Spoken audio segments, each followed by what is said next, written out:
Live with CDP Sports Talk, a weekly sports and entertainment podcast sponsored by Barry Cullen Chevrolet. Live on YouTube, Facebook, Twitter, Twitch, and LinkedIn. And on audio via Apple Podcast, Google Podcast, Spotify, Anchor FM, iHeartRadio, Amazon Music, Radio Public, and TuneIn. Now, here's your host, Chris Palme.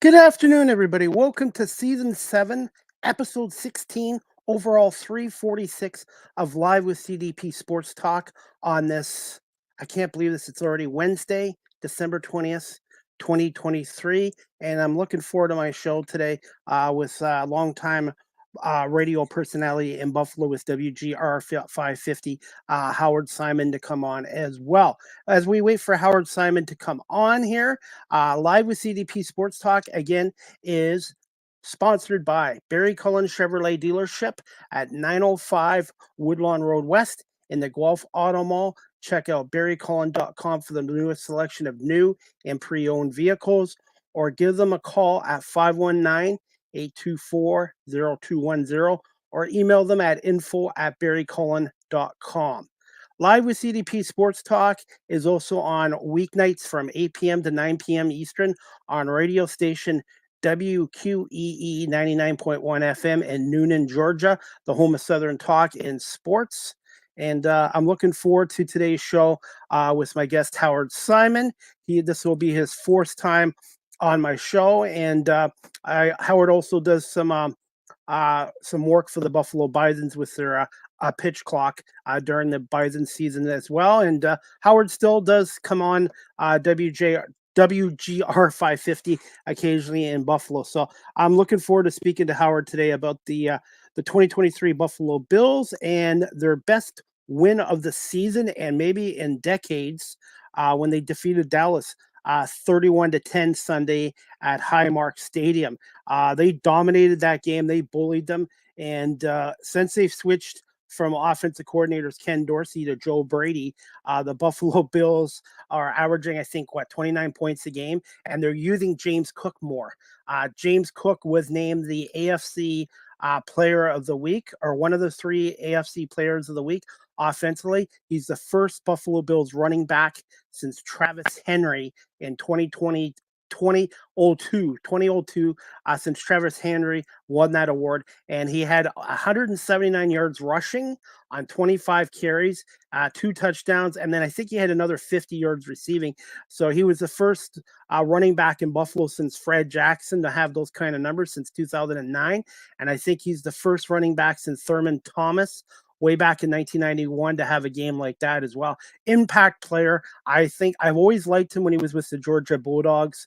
Brandon Beane did a great job drafting him, but I don't think the Bills used him in the right way last year or to this year.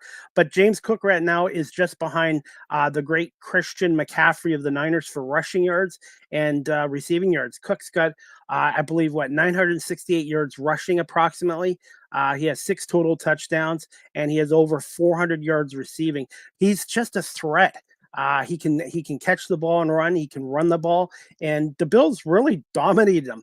You know, the Buffalo Bills, I think, since 2010, have had such a dominating record against the NFC. So we'll see what happens there. But the Bills, they're 8-6, but they're going to have to win out to get in the playoffs.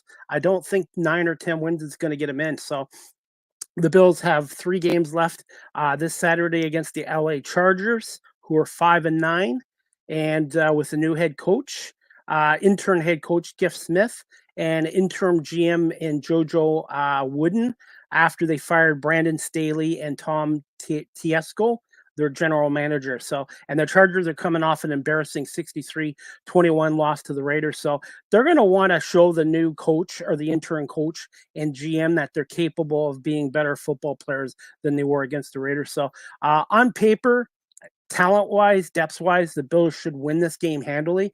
But this year, the Buffalo Bills, from what I've noticed, have played down to their opposition. I find that when they play the top teams like Philadelphia, Dallas, Kansas City, they play great. But when they play teams like the Jets and the Patriots, Denver Broncos, they play down to their competition. But the Buffalo Bills right now cannot afford another loss. So they got to just keep doing what they're doing. But 8-6, and we'll see what happens. As we're waiting for Howard Simon to come on, guys, I'm just going to play a little clip. This is courtesy of the National Football League and the Buffalo Bills. Just a 2-minute clip of James Cook's performance against those Dallas Cowboys on Sunday as we wait for Howard Simon to come on.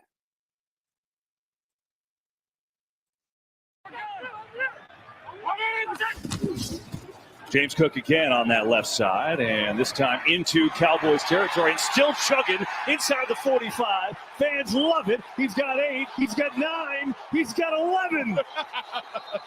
They are going to run the ball more than they have in years past. They want to develop a little bit of an attitude. They feel that's a difference between this team and maybe some of the former years. 2nd and 10.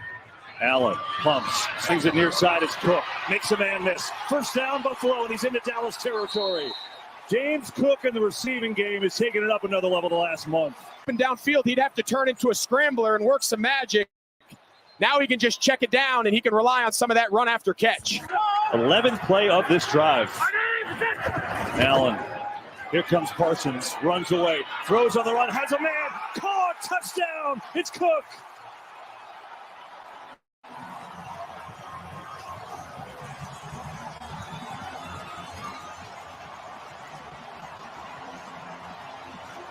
He does this as well as any back in the backfield.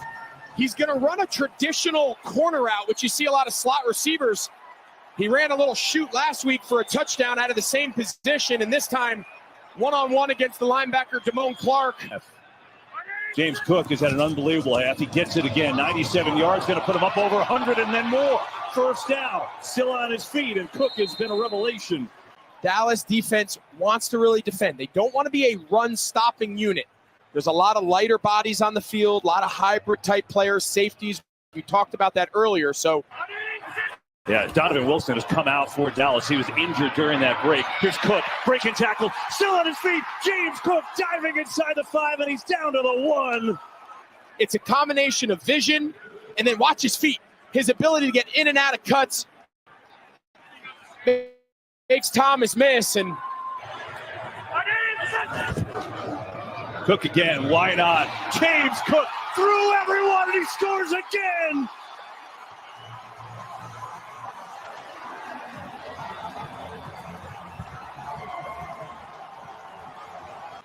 Makes the playoffs. I don't care if they're the 4 seed, the 7 seed. I don't think it matters. I don't know anybody in the AFC that feels good coming here.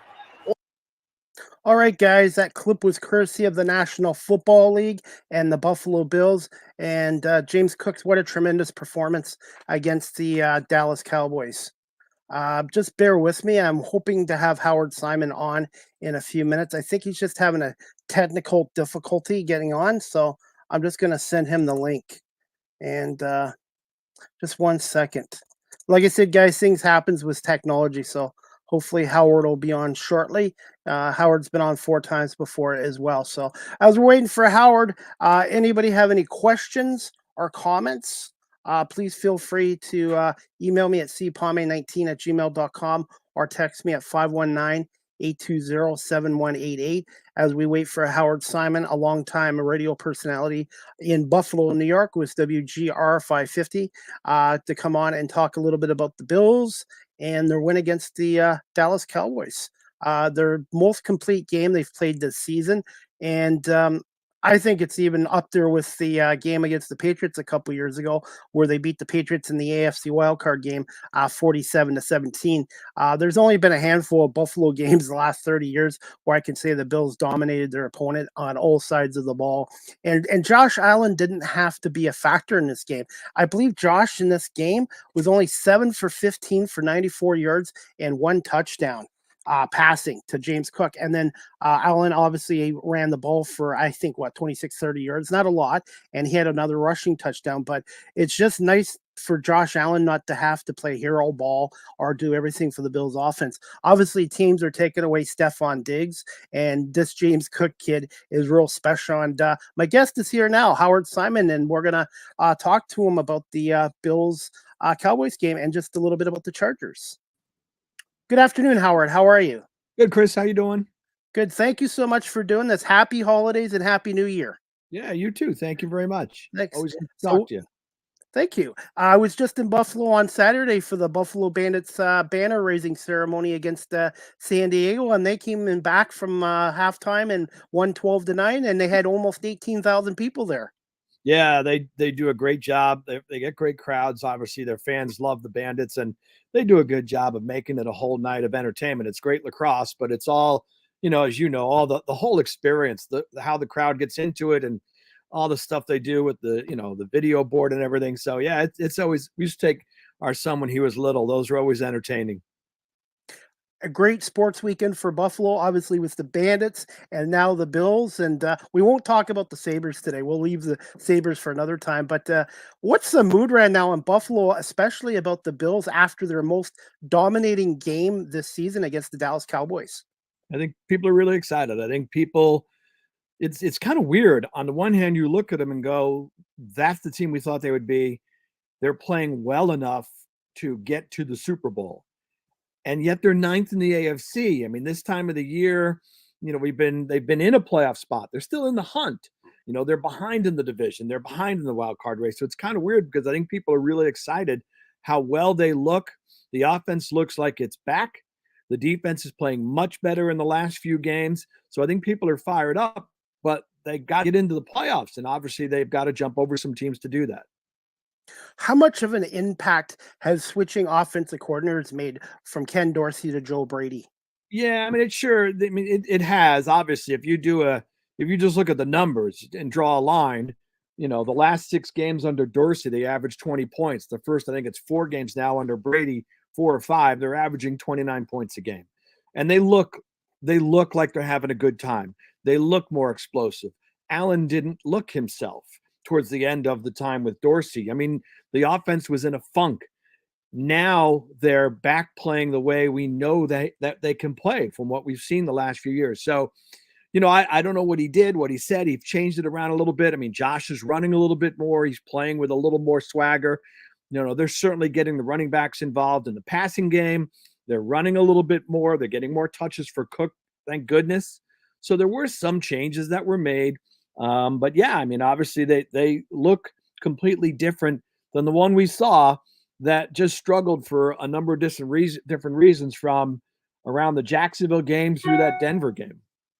Looks like the Bills were peaking at the right time, while my team, the Eagles, are struggling and lost a game that a loss that's similar to the Bills losing to the Patriots earlier this year as well.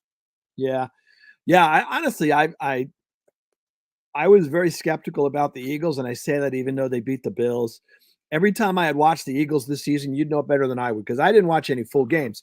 But when I would watch Red Zone or when I would see part of an Eagles game that was on, they never looked good to me. They could have lost to Washington. Some of the games they won, they didn't play well. And then they won. They found a way to win. And that's all that matters, right?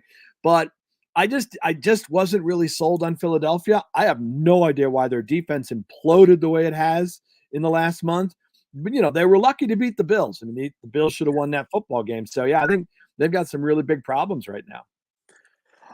What I tell fans is, hey, it's a marathon season, and they still got 3 games left before the playoffs. So hopefully they can fix it. But hey, as for your Bills, what I liked about the game against Dallas is they knew James Cook was hot, and they kept feeding them the ball. Because I found under Dorsey, they would give up on the running game quickly, or just go back to being a one-dimensional offense. And the Buffalo Bills having this running attack along with Allen and their receivers makes them more dangerous if they can get into the playoffs still. Yeah, look, and we always have the debate here. They're a pass-driven offense. That's their strength. They should be. They shouldn't.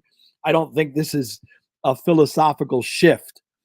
But it's nice to know that if you need to run the ball, when you need to, if you need to, if Josh is having a bad day, that you have another option to go to.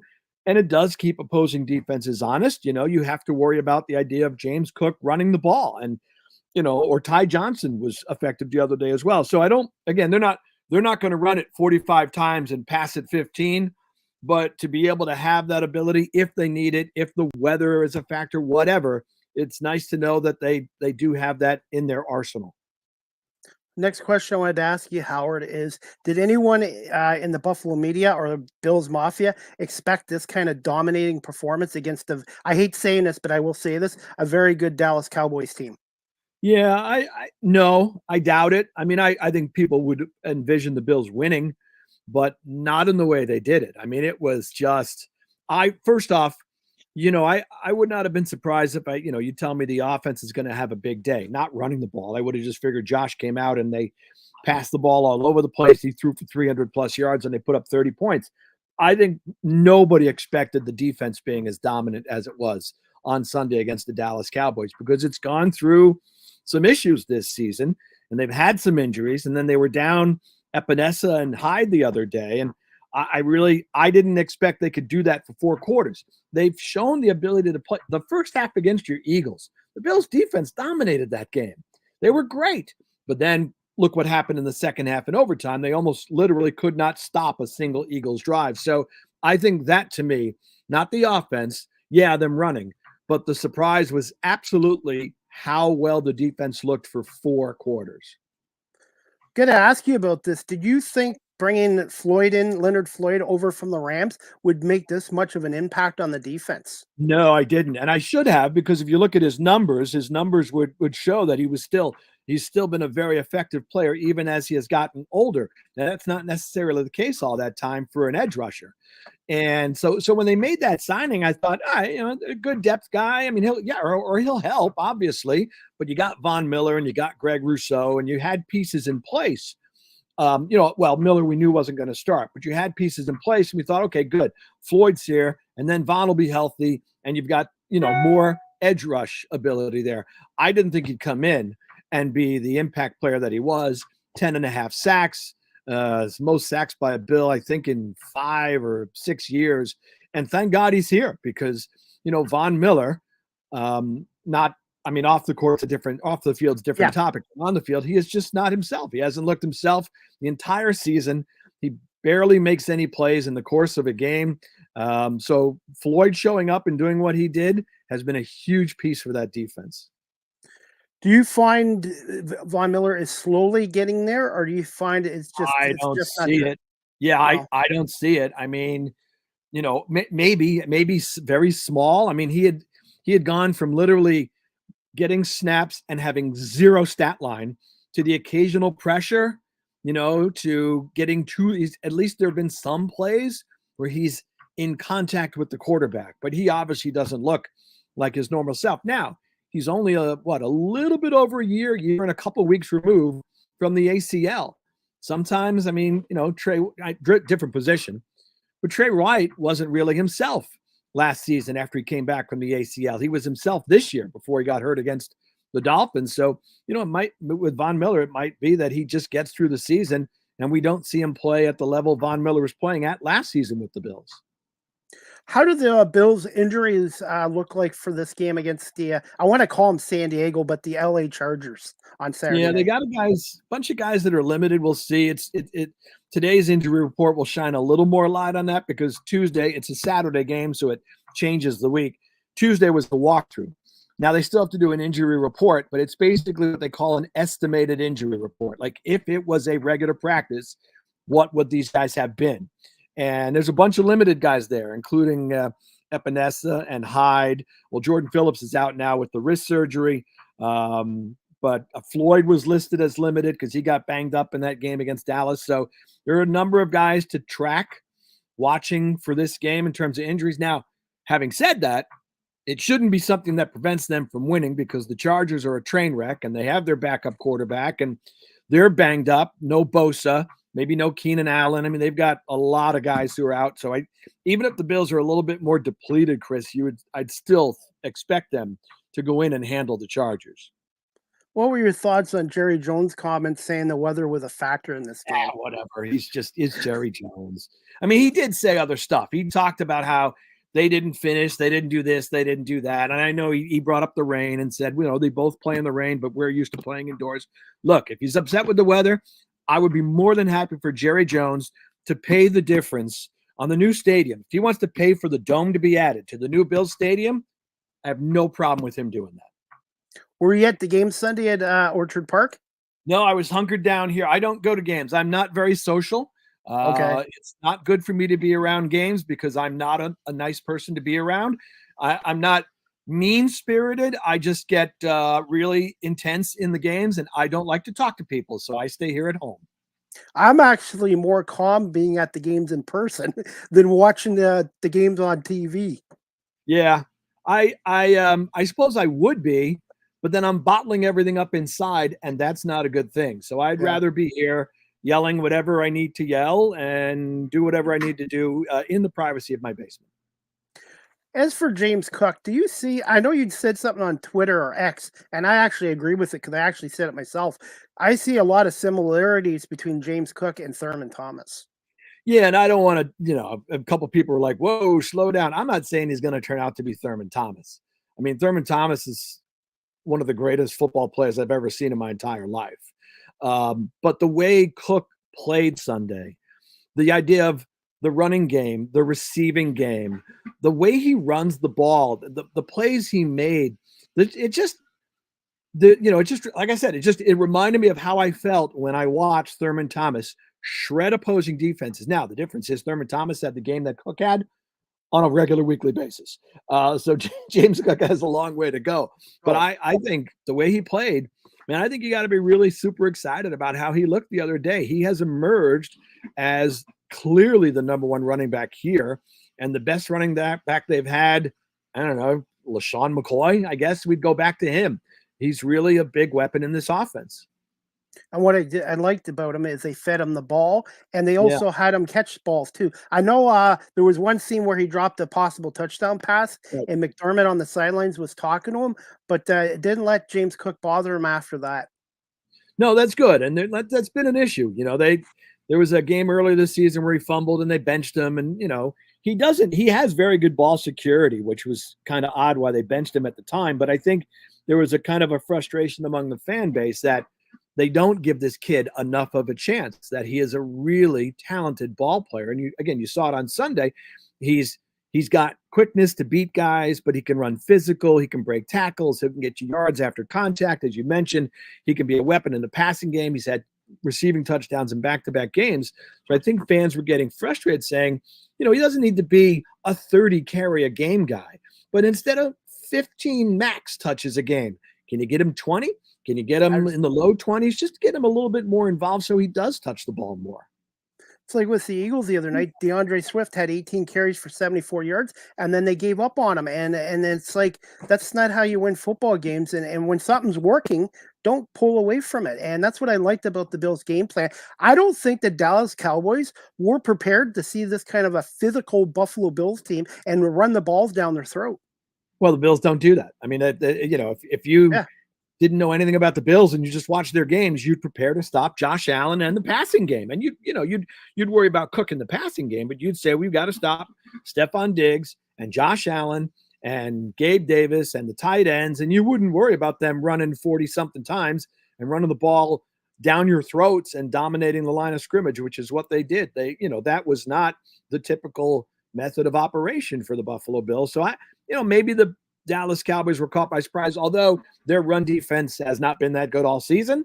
So maybe we shouldn't be stunned that maybe just teams didn't run it 40-plus times against them like the Bills did.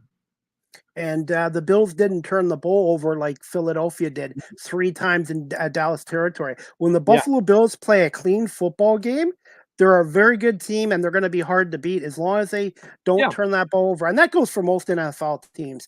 Don't turn the ball over, and you're going to have a good chance of winning.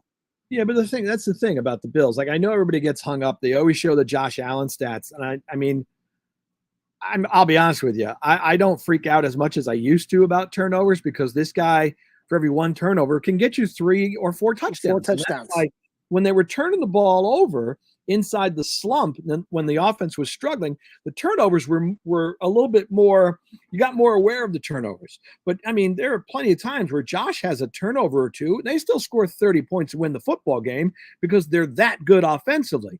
But when they're struggling to move the ball and they're getting 20 points a game, then an interception here or there, it takes on a different life. So I think there's, generally speaking, an overreact, whatever the stat is, like he's had the most turnovers since 2018 or whatever, but he also has the most total touchdowns, and he's got far more touchdowns than turnovers. And you'll live with a couple of turnovers from Josh if they're putting 4 or 5 touchdowns on the board, which they are very capable of doing. And another stats that matters is look at his win-loss record. He's well over 500 as a starting quarterback. Right. And look, you look at some of the playoff losses, not all of them are on Josh, obviously. I don't need to go down memory lane because that'll just make people unhappy. But, he has had playoff games where they lose, and he plays extremely well. There's another young player on the Bills offense I really like too, is tight end Dalton Kincaid. Do you find now that Dawson Knox is back, they're going to use Kincaid less? Because I really think Kincaid's going to be a really good tight end in this league for many years. Yeah, but that remains to be seen. I hope they don't. I mean, I know they like Knox. Obviously, they gave him a big contract, and Josh likes him, and they've developed a good chemistry over the years. But I think Kincaid, he looks like he's a pretty special kid. And they were using him for whatever reason. I don't know what happened earlier in the season. This is all part of the whole Dorsey thing. But Knox, all of a sudden, he became just a short yardage receiver. And Kincaid shows up, and as they increase his role, he's more downfield. He's getting medium range. He can make those plays. So I like Kincaid. I think he's got a pretty good set of hands. Obviously, at this point, he's not the blocker that Knox is. So there's still he still has to learn some of that stuff. But in terms of getting your best players, and they're back to 12 personnel again. They showed it a bit the other day against Dallas. But in terms of getting your best players on the field, I think Kincaid has been a better pass-catching weapon this season than Knox prior to his injury.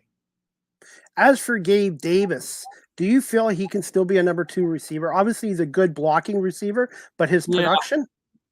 Yeah, I don't. I mean, really sour on Gabe Davis. He's inconsistent. You just have, although the last few games, he's just almost completely disappeared. It used to be he'd have a good game or two, and then he'd be quiet for a game or two. Then he'd have a big game. Then he would, kind of disappear for a little bit. He's almost invisible from the offense these days. Shakir's gotten better. You mentioned Kincaid. Yes. Other people have kind of stepped up in the passing game because Gabe Davis just is not consistent enough. So no, I don't. And I mean, if sitting here today, he's a free agent. I wouldn't be surprised the Bills would like to keep him because they love his blocking and a whole bunch of other things, his work ethic and all that. But if he gets, anywhere what they're talking about, he might get on the open market, there's no way the Bills should give him a new contract. So I would not have, I don't think he'll be back next season. I think they're going to need to draft a wide receiver. As for Stephon Diggs, is his contract up at the end of the year with the Bills? No, he's got a few more years left. I don't have it in front of me, but I'll try and double check this while we're doing the show, Chris, but I think he's got a few years left. Stephon Diggs has been quiet lately, but like I said, I think the Bills I think he's going to have a big game coming up against the Chargers. Then they're going to need his production going forward as well. And there was something else I was going to ask you about the Bills. I should have wrote it down, but okay, I guess contract, Chris. So he's got, I think he's under contract through 2027. So he's not a free agent until after the 27 season. Now I remember what I wanted to say to you. It's funny how the Eagles are 10-1. Everything looks great. Lose a couple games in a row in the National Football League. It's doom and gloom. Same with the Bills. The Bills had their little struggles. Now they're playing really good football at the right time of the year. It's funny how the NFL really, truly is, Howard, a week-to-week league, basically. Yeah, I mean, you never can tell. The Dolphins lost to Tennessee a couple of weeks ago. Nobody saw that coming. Sure. The Eagles looked like they were going to run away and hide with the NFC East, and now they're looking at a wild card and a road game in the playoffs, right? So you never know. The key is, ideally, as you turn past the first of the year, you're in a playoff spot, and then you are playing your best football this time of year, which does circles back as to why I think Bills fans are fired up, and they hope this team makes the playoffs because they look now like, I mean, this has been They had a really good stretch after the stinker against the Jets. They beat the Raiders, they beat the Commanders, and then they crushed the Dolphins. And they had a 3-game win streak. And then they lost, I think it was Jacksonville, and things started going south. So this is the first time they won back-to-back games since the first month of the season. But by an eyeball test, they look to be playing their best in the toughest part of the schedule. I mean, they just went through Eagles, Kansas City, Dallas, and they went 2-1 there and should have won that Eagles game. So I think that's another thing. They're playing their best through the gauntlet in their schedule. The Eagles' offense hasn't been good since that game against Buffalo, and you're right. The Eagles' offense didn't pick up until the second half of that game. But that Eagles loss was tough. But do you find the Patriots and Denver games might come back to haunt this team? They don't get to the playoffs. Yeah, I mean the Eagles' loss was NFC, so a loss is bad, but it's not a potential tiebreaker costing loss. Whereas, the Bills' AFC record, that's why they're sitting behind all these teams in the conference. Well, they lost head-to-head to Cincinnati, but they're behind, I think, Houston and Indy. Their conference record is worse. And that's where those inexplicable losses to New England when you had a lead, and Denver when you had a lead, and actually the game was over if you didn't have too many men on the field on the missed field goal. Yeah, I do think about that in the event that the Bills, I think if the Bills went out at 11-6, they should be pretty much a lock for the playoffs. They might actually win their division at that point. But I don't think we'd be sweating out the wild card if they went out.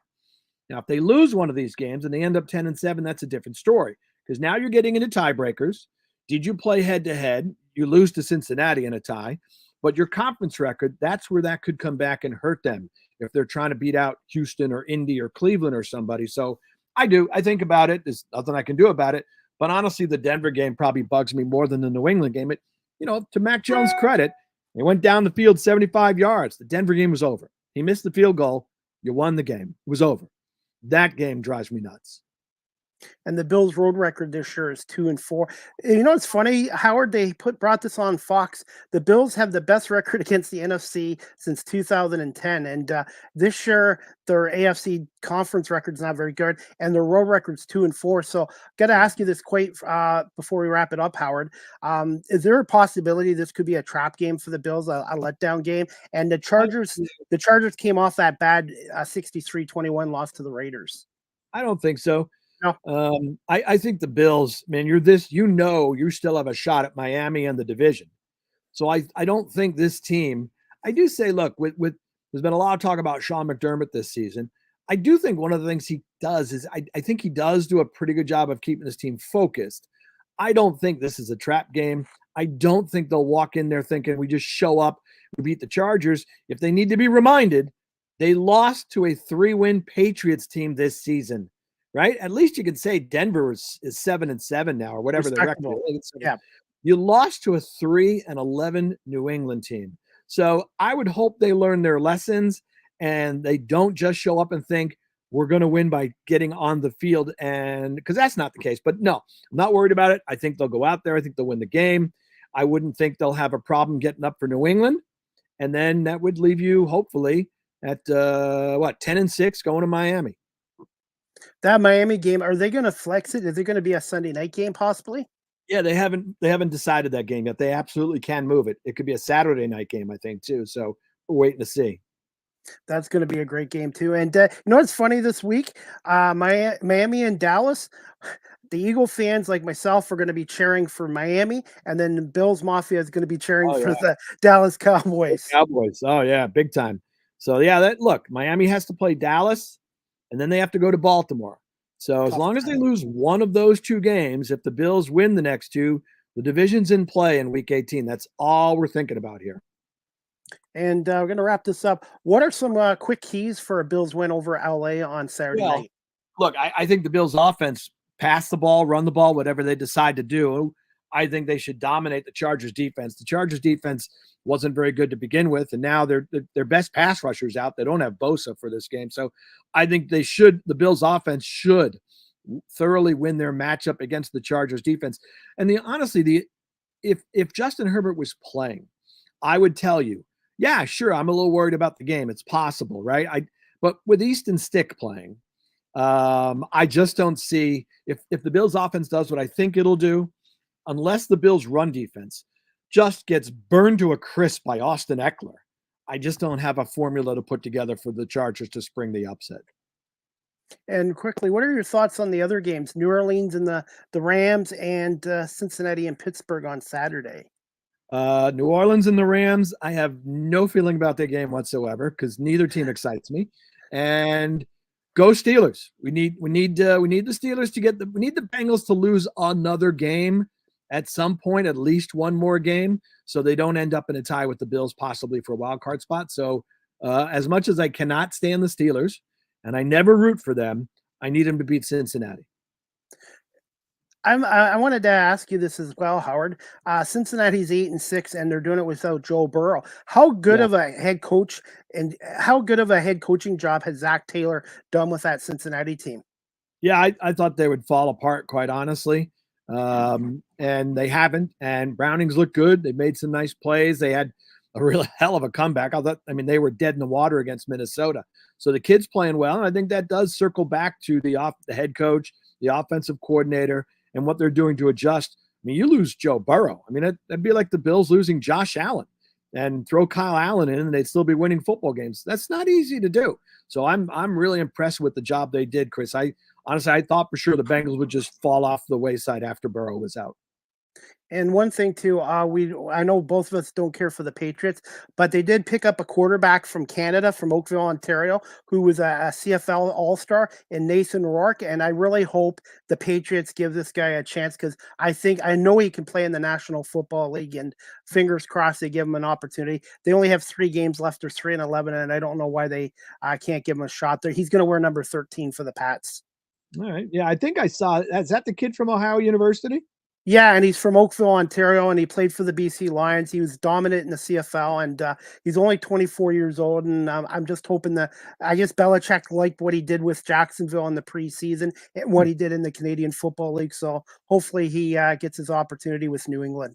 I don't know that he will. I mean, I think they've probably closed the book on Mac Jones. They may just look at the last 2 games and say, is there anything we can work with?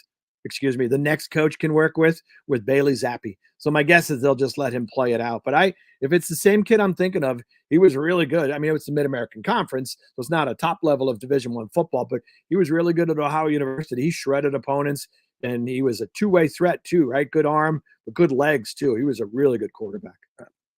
And finally, Howard, we're going to wrap this up. Where can my audience follow you on social media, and what do you see the score being for Saturday night's Bills-Chargers game? Well, I don't think they'll score 63 points like the Raiders did. But, I mean, I would think – I mean, this should play out kind of like what happened against the Dallas Cowboys, I think.